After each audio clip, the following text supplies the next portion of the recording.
Ini aku mau membahas mengenai konten edukasi yang jarang banget dipahami oleh para kreator pemula, dan itu penting banget buat teman-teman untuk diketahui supaya nggak salah paham terhadap para kreator yang istilahnya itu sudah banyak mendapatkan followers maupun view-nya ya. Oke, jadi pembahasan kali ini adalah tentang view di konten Facebook Pro maupun fanspage itu bukan ditentukan oleh seberapa banyak jumlah follower kita ya teman-teman. Ingat, bukan seberapa banyak jumlah followers. Jadi belajarlah untuk bodoh amat terhadap para kreator yang sudah punya ribuan bahkan jutaan followers ya teman-teman. Karena disitu bukan ditentukan oleh seberapa banyak jumlah follower kita. Jadi banyak atau sedikitnya viewers itu ditentukan oleh 5 hal yang harus teman-teman pahami ya. Jadi sebelum teman-teman mendengarkan video ini, pastikan diingat-ingat ya teman-teman. Singkat saja, kita langsung kepada penyebab yang pertama, yaitu terkait hoax yang kita buat itu menarik atau tidaknya, itu kuat atau tidak sih dari konten yang kita buat.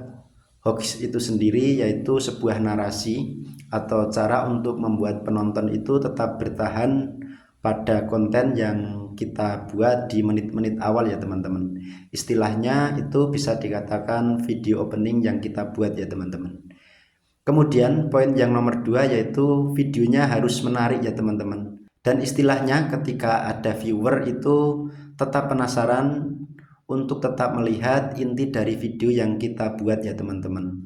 Nah, tujuannya untuk memaksimalkan hoax yang kita buat ya teman-teman. Jadi poin 1 dan poin 2 itu harus saling keterkaitan ya, terkait hoaxnya kuat atau tidak, kemudian membuat betah penonton untuk tetap bertahan melihat video kita. Nah, selanjutnya teman-teman yaitu terkait retensi teman-teman. Jadi retensi waktu kita itu tinggi atau tidak. Intinya retensi tinggi itu harus bagus, maksimalkan rata-rata waktu yang ditonton itu tinggi ya teman-teman. Jadi retensi itu berkaitan dengan waktu. Artinya kalau retensi kita itu tinggi atau waktu tonton kita itu tinggi, otomatis pihak Meta itu akan mudah untuk mempublikasikan video yang kita buat ya teman-teman. Intinya waktu rata-rata penonton di video kita itu akan dihitung oleh pihak Meta melalui jalur retensi ya teman-teman. Nah, itulah poin yang ketiga. Kemudian poin yang 4, pastikan konten kita itu direkomendasikan teman-teman, biar konten kita itu mudah untuk didistribusikan oleh Facebook teman-teman.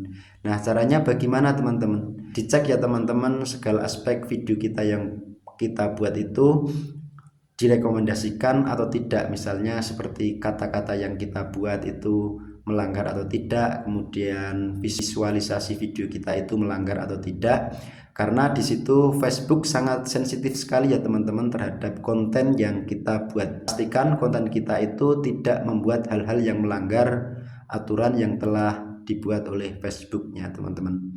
Kemudian poin yang kelima yaitu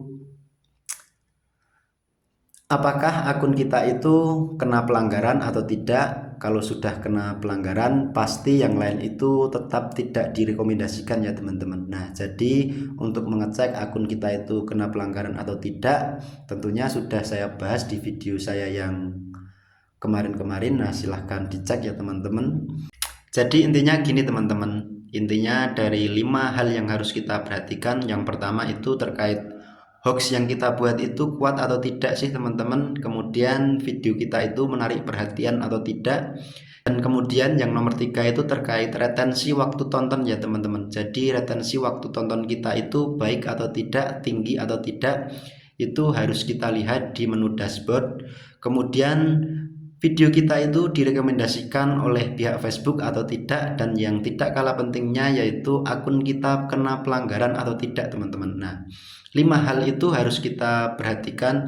Jadi sebanyak apapun follower teman-teman, kalau 5 hal itu tidak diperhatikan ataupun kita kena pelanggaran, nah pastinya kita tidak akan termonetisasi ya teman-teman.